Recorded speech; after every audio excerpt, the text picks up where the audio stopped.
Hi guys, and welcome to my video. Today we'll be discussing Jewish contributions in beauty. I hope you enjoy and stick around towards the end. Thank you so much. Yofi, a Hebrew word that is used to express beauty. Throughout history, all societies put an emphasis on the beauty of women, and the Jews were no exception. In Rabbinic literature, cosmetics fell under the overarching category of adornments.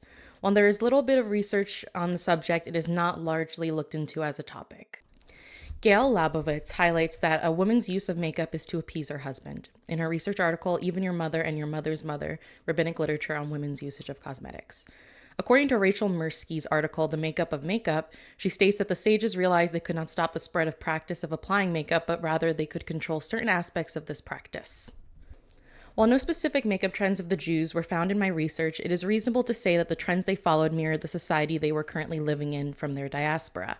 Despite the text being very male-oriented on the subject of cosmetics, it is worth mentioning that some of the biggest Jewish contributors to cosmetic growth are women. Ellery Weil's article, The Jewish History of Makeup, states their innovations helped that make the class-driven language of beauty accessible to a wider group of people, whether that was making cosmetics more affordable to a wider group of consumers or creating products like Hazel Bishop's long-lasting lipstick and Essie Weingarten's durable nail polish that meant people with less time to spare and more physical labor to do could access the same products and the look as their wealthier peers. Cosmetic usage can be traced throughout history, with the most famous civilization being the Egyptians. For today's video, we'll be starting the conversation at the Victorian age. Makeup had gone through constant shifts both up and down throughout recorded history, and the Victorian era was considered the lowest. The inspiration for the current trend followed Queen Victoria of England. Normal usage of cosmetics had become seen as vulgar. So what did people do? They tried to work around it. They used homemade face creams and minimal amounts of powders. The industry as we know it today started with homemade face creams and gradually began to be capitalized on, spawning cosmetic icons like Elizabeth Arden and Helena Rubinstein, the subjects of which had such a large feud it was later purposed for a musical titled War Paint. Today we will be starting our journey of Jewish cosmetic history with Helena Rubinstein. Hard work keeps the wrinkles out of the mind and spirit. Born to a Jewish family in Krakow, Poland, Helena was not one to be held down. After refusing an arranged marriage, she set off to Australia. There she started her business of selling crème valaise and opened her first beauty salon in 1902. Helena was known for utilizing facial massage techniques and provided a sense of luxury to women that hungered for it. She is credited for dedicating the 3 skin types, oily, dry, and normal. Known as Madame by her employees, in 1915 she would open her salon on Fifth Avenue in New York City. She utilized TV to spread her products and messages. Helena is also credited with ending the taboos associated with eye cosmetics. She was inspired by the makeup of Russian dancers to create bold eye looks. Theda Bara is the most well-known example of utilizing these updated looks in what would be coined as the vamp. She is most heavily credited with the usage of what we know today as mascara. While mascara used to be either dry cakes and then cream and squeeze tubes, Rubinstein's Mascara-Matic of 1958 would be a liquid formula contained in a long pen-like container with a metal-grooved wand. In the 1970s, following her death, Helena Rubinstein's company was sold to Colgate-Palmolive and faded from the U.S. market by the 1980s. It was later acquired by L'Oreal. Helena Rubinstein is unavailable for purchase in the US today, but is currently sold in international markets. You are not born glamorous. Glamour is created. The next Jewish innovator in cosmetics we will be discussing is Max Factor. Born Maximilian Faktorowicz in Lodz, Russia, now Poland, he would become famous for his products and techniques in movie makeup.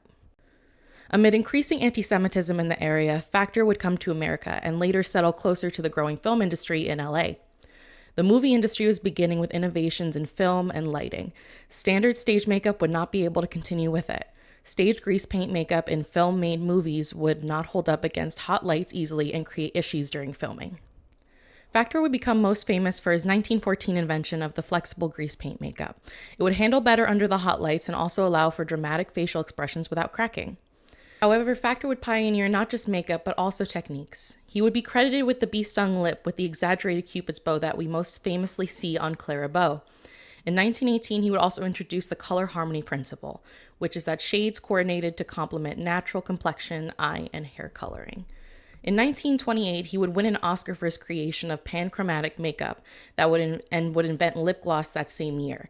And in 1935, would create the pancake makeup to meet the needs of Technicolor film. Max Factor would pass away at the age of 66 and would pass the business down to his son. I never dreamed of success. I worked for it. Estée Lauder is one of the most well-known names in makeup. Chances are you have heard of the Double Wear Foundation or the Advanced Night Repair skincare line. Born to Jewish immigrants in Queens, New York as Josephine Esther Mentzer, Estée would learn from her chemist uncle how to make formulations for her own beauty creams, which she would title Jars of Hope. In 1930, Estée would marry Joseph Lauder, later changed to Lauder, and the two would form Estée Lauder Cosmetics in 1946. The family would make their formulations in the kitchen of a restaurant they rented out. Everyone in the family would play a role in its success. Unlike Rubinstein and Arden, Lauder would never own a beauty salon. She would instead focus on her department store spaces. Estée would also originate the use of gifts with purchase marketing strategies. Her first department store order was for Saks Fifth Avenue for $800 of her products, the equivalent of $10,000 today. It all sold out within 2 days. In 1953, Youth Dew, the bath oil/perfume, would hit the market. It was the first to market itself as the perfume women could buy for themselves. Before this, it was the norm for women to receive perfumes for birthdays and anniversaries. Slowly, Estée Lauder Cosmetics would expand, and in 1968, Clinique would be founded to meet the need of fragrance-free, allergy-tested skincare and makeup. In the 1990s, Clinique would be selling 14 million bottles of foundation a year. In 1994, they would begin acquiring other cosmetic companies, starting with MAC Cosmetics, and eventually enter all aspects of the beauty industry, including hair.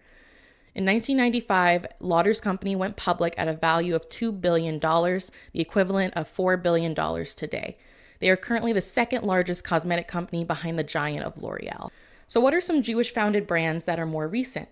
Bobbi Brown and Jones Road, founded by cosmetic artist Bobbi Brown. Brothers Eric and Mike Sabag, argan oil business, Moroccan Oil, which was later acquired by Carmen Tal and then husband Offer Tal. Starface by Julie Schlott. Joey Sama and his dad Alan Sama are Syrian Jews who co-founded e.l.f. with Scott Vincent Borba. S.C. Weingarten from Essie fame, and Susie Weiss-Fishman from OPI. All of these brands have generated large success and have interesting stories of their own. If these are the brands you want me to look into more, feel free to let me know. Thank you all for joining me today. I hope this video was interesting and I hope to make more like it in the future. Just let me know any constructive criticism in the comments and hopefully I'll be getting better at this as time goes on. Bye guys.